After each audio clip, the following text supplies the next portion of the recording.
Ladies and gentlemen, good evening and welcome to the latest in our series of Doha Debates, coming to you from the Gulf state of Qatar and sponsored by the Qatar Foundation. There are plenty of cities around the world with a cash problem, but Dubai seems to evoke a greater variety of conflicting emotions than most.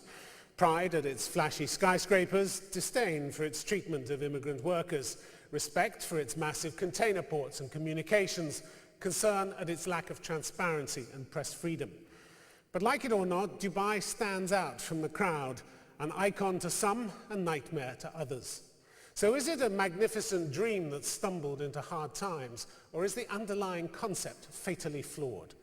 Tonight we debate the motion this House believes that Dubai is a bad idea, and you'll decide the issue with your vote.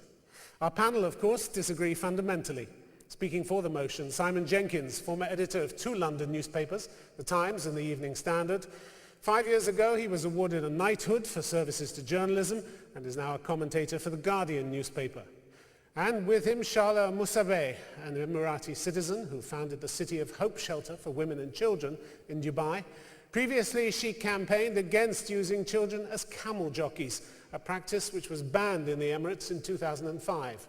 She now lives in the US, working as a human rights activist. Against the motion, Nasser Al-Gaith. He's a lecturer in international economics at the Sorbonne in Abu Dhabi and has advised the UAE government as well as the corporate sector. He's now in demand for his knowledge of bankruptcy and insolvency laws.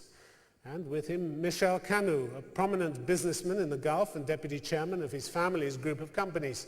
He finished school in Dubai and now teaches at the American University in Sharjah. Ladies and gentlemen, our panel.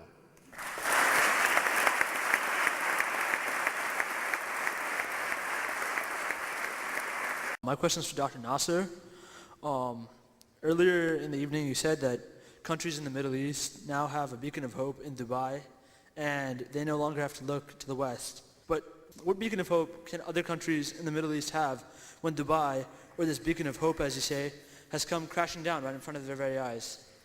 Well, I don't agree with the final statement you made, but I think you can learn from the success of Dubai as much as you can learn from the failure of Dubai.